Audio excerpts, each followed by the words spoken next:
The pressure in the high-altitude gardens of the frontier spire was thin enough to make a human lung ache. But Thorn didn't even flinch. He stood perfectly still as the first of the onyx swarm chitinous legs clicked against the obsidian floor. He wasn't reaching for a pulse blade or an energy shield. Instead, he adjusted his spectacles and checked a small, ticking chronometer on his wrist. Kale watched him from the shadows of the arched doorway, her breath hitching. She had expected a warrior, a titan of the Terran hegemony, to defend her honor. Instead, she had been given this, an archivist with ink-stained fingers and a soft voice. But as the swarm drone lunged, Thorn simply stepped 2 inches to the left. The beast skittered past, its own momentum carrying it directly into the invisible shimmering field of a localized gravity trap Thorn had rigged minutes prior. There was a wet, sickening crunch as the creature was folded into a space no larger than a ration tin. Thorn didn't look back. He just adjusted his cuff. "Underestimating a Terran is the last tactical error you'll ever make," he murmured, mostly to himself. The path to this moment had been paved with the bitter ashes of the Azure Reach. Only 3 weeks earlier, Emperor Solon had sat in the Great Hall, his scales dull with the realization that his empire was dying. The Onyx Swarm didn't negotiate. They consumed. They moved like a wave of living oil, indifferent to the ancient poetry or the 1,000-year lineage of Kale's people. The Emperor had looked at his daughter, his pride, and told her the unthinkable. She was to be wed to a Terran. It was a political Hail Mary, a plea for the Baryons of the Sol system to lend their strength to a failing throne. Kale had met Thorn in the sterile, cramped quarters of a Terran transport ship. He didn't look like a savior. He looked like a man who spent his life reading in dim light. He was smaller than her, his skin pale and his movements calculated. He had bowed with a precision that felt more like a mathematical equation than a gesture of respect. When she had tried to bait him, to mock the honor of a species that fought with machines instead of spirits, he had only offered a tired, knowing smile. "Truth is, my people don't fight for the songs, Kale," he had told her while unpacking a crate of unmarked chemical canisters. "We fight so there's someone left to sing them." She had hated him then. She hated the way he prioritized logistics over legacy, and how he spent their wedding night recalibrating the spire's atmospheric scrubbers instead of acknowledging the weight of their union. He treated their marriage like a series of data points to be optimized. He was cold, efficient, and utterly unimpressed by the grandeur of her station. But then the sensors had screamed. The swarm had bypassed the orbital blockade, slipping through the Reach's defenses like water through a sieve. While Kale's personal guard reached for their ceremonial pikes and prepared for a glorious doomed stand, Thorn had simply closed his book. He hadn't panicked.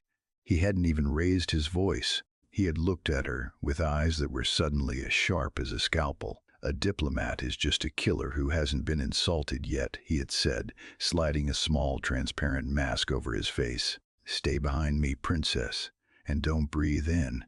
Thorn didn't wait for the guards to find their footing. He moved with a terrifying mechanical economy, his fingers dancing across a haptic interface he'd slapped onto the wall of the grand spire.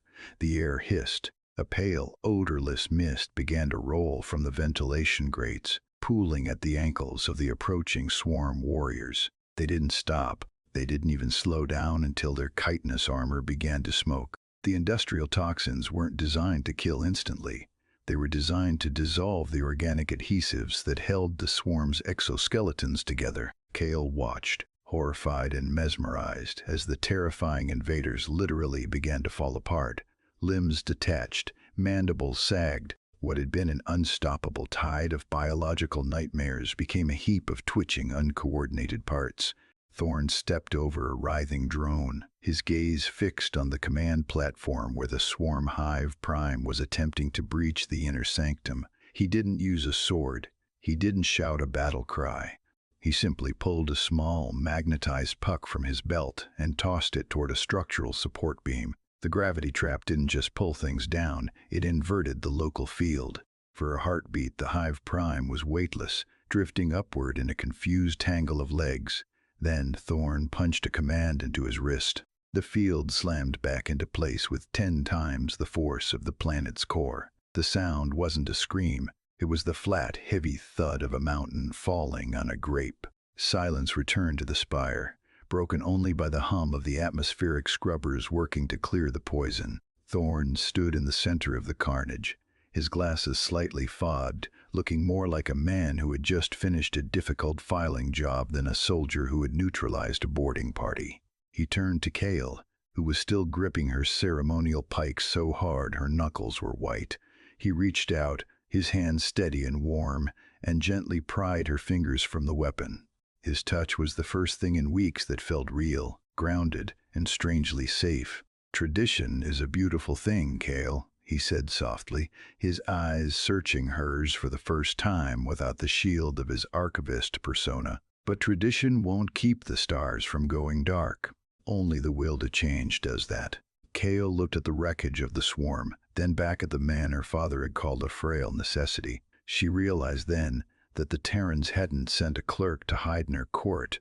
They had sent a master of the environment, a man who understood that the universe was just a series of systems to be manipulated. She felt a strange, fierce heat rise in her chest, not the fire of her ancestors' rage, but the cold, sharp clarity of his pragmatism. She took his hand, her grip matching his. The Azure reach wouldn't fall, not today. And as she looked at Thorn, she knew she hadn't just gained a husband or a protector. She had found a partner who saw the galaxy exactly as it was, a place where honor was a luxury, but survival was a masterpiece. She leaned in, her forehead resting against his, the smell of ozone and old paper clinging to him like a shroud.